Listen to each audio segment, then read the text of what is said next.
Bon, il est midi, je pars skier. En fait, je suis déjà parti skier, mais en fait, ce matin, j'ai travaillé. J'ai fait ma vidéo sur les graisses pour le programme alimentation. Et Amélie est partie avec les enfants, donc emmener Arthur à l'école de ski. Et je les ai retrouvés donc juste avant midi pour lui donner les clés de l'appartement pour qu'elle puisse rentrer manger. Vu que moi, je ne mange pas. Et bien, je l'ai retrouvé, mais j'ai oublié de donner les clés. Donc là, j'étais quasiment arrivé tout en haut, il a fallu que je redescende toute une traite. Là, j'ai un petit peu les cuisses qui chauffent. Donc voilà, je pense que je vais skier 2-3 heures et cet après-midi, on va faire une petite balade. On va faire une balade plutôt à la cool parce que hier, on a marché 7,5 km. Alors, Amélie tient plutôt bien le coup. Parce que bon, elle se bouge, elle est assez sportive. Même avec sa grossesse, ça lui pose pas trop de problèmes. C'est plus Arthur qui skie tous les matins, donc ça le fatigue. Et puis hier, 7,5 km de marche. Donc il a rien dit, il était très content de marcher, sauf qu'aujourd'hui là, on sent qu'il est un petit peu plus fatigué, il est un petit peu plus... il est moins facile, on va dire. Donc du coup, ça use un petit peu sur notre patience. Donc cet après-midi, on va y aller à la cool, on va faire une petite balade de 3 km. Et puis ce soir, on essaiera de le coucher tout. Allez, je t'emmène sur les pistes.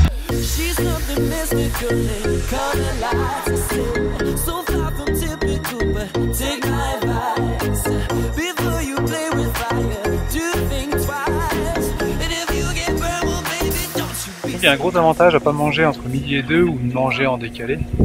C'est qu'en fait les activités, il y a beaucoup moins de monde. Et là je monte assez facilement au glacier. Et même avec les enfants, c'est ce qu'on fait. On évite de manger entre midi et 2. Tu vois, même sur la route, quand on prend la route, on mange en décalé. Et ça évite d'être dans la cohue, parce que tout le monde s'arrête pour manger entre midi et 2. Donc voilà, il n'y a pas d'obligation à manger à midi, à 13 h. On mange quand on a faim. Donc si on a faim à 11 h, on mange à 11 h. Si on a faim à 15 h, on mange à 15 h. Et ça, c'est aussi important pour les enfants, surtout pour les plus petits, de bien respecter leur physiologie. Leur donner à manger quand ils ont faim, et quand ils n'ont pas faim, c'est pas la peine de vouloir absolument les faire manger.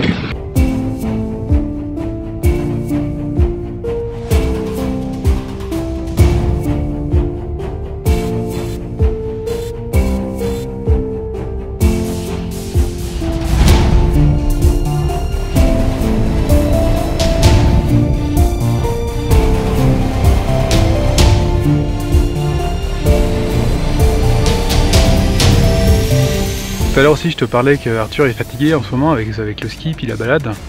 Donc il y a aussi les sujets à faire quelques crises. Donc, il s'énerve, il crie un peu, il n'est pas content. Parce que souvent on nous demande, mais vos enfants ils font des crises? Bien sûr ils font des crises.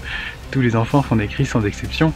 Après le truc c'est de les diminuer au plus que possible. Et puis surtout quand un enfant fait une crise, c'est qu'il a toujours une bonne raison. Alors les caprices ça n'existe pas.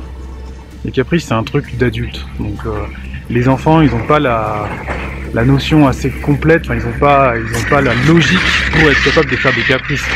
À la rigueur, à partir de 6 ans, ils pourraient être malins et faire des caprices, mais bon, ça voudrait dire que l'éducation est basée là-dessus, c'est-à-dire que l'enfant il est écouté quand il crie, ou voilà, alors que si tu écoutes ton enfant, si tu es dans la parentalité positive, ton enfant il fait jamais de caprices, c'est juste qu'il a quelque chose qui l'embête. Et tu as le choix, soit tu t'enfermes à rentrer dans une relation négative, ce qui peut bien évidemment à long terme poser problème, ou soit tu essaies de l'écouter, et en l'écoutant, en essayant de résoudre les problèmes. Alors c'est pas toujours évident, parce que des fois nous aussi on est fatigué, des fois on s'impatiente un peu, et bien en l'écoutant, tu peux diminuer le nombre de crises.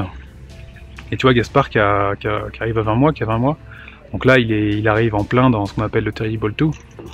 Et lui, il commence à faire des bonnes crises. Donc c'est assez nouveau pour lui parce que même lui, il est un peu décontenancé, parce qu'il ne sait pas ce qui lui arrive dans sa tête à gérer toutes ses émotions. Et tu vois, par exemple, hier, depuis le début de la semaine, il voulait pas mettre un pied sur la neige. Et dès qu'on le posait par terre, il se mettait à hurler. Et il se mettait en mode crise et impossible à consoler, on pouvait même le reprendre.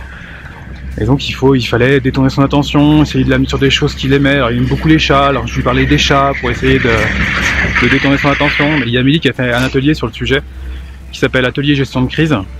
Alors c'est un atelier payant, je t'invite à aller voir simplement la vidéo de présentation. Après tu vois si c'est pour toi, si c'est pas pour toi.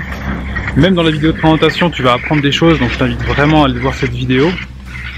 Et puis si tu as suivi l'atelier, Et ben n'hésite pas à mettre dans les commentaires ce que tu en as pensé pour que les autres sachent aussi voilà, ce qu'il y a de positif, ce qu'il y a de négatif dans cet atelier. Et il faut que tu saches aussi que cet atelier est offert quand on suit le programme alimentation, dont je te parle depuis 2 jours. Donc voilà, il est offert parce que pour bien gérer l'alimentation, il faut déjà être capable de bien gérer les crises de ses enfants. Parce que le repas, c'est souvent vecteur de crise, et ça on me le dit assez souvent. Donc voilà, il est offert dans le programme alimentation.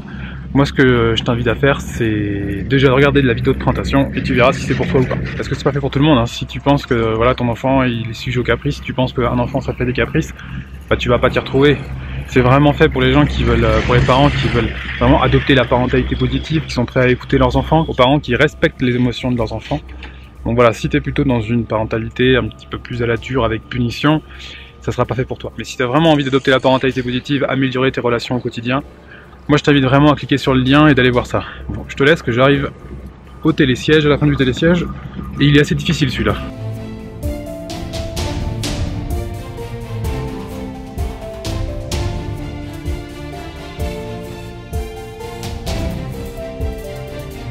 Je suis à 3002 et là je vais rejoindre Montchavin à 1002.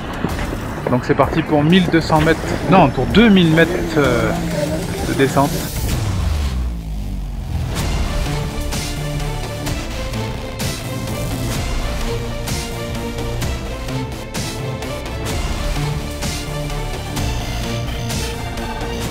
Changement de plan, les enfants sont fatigués donc pas de balade.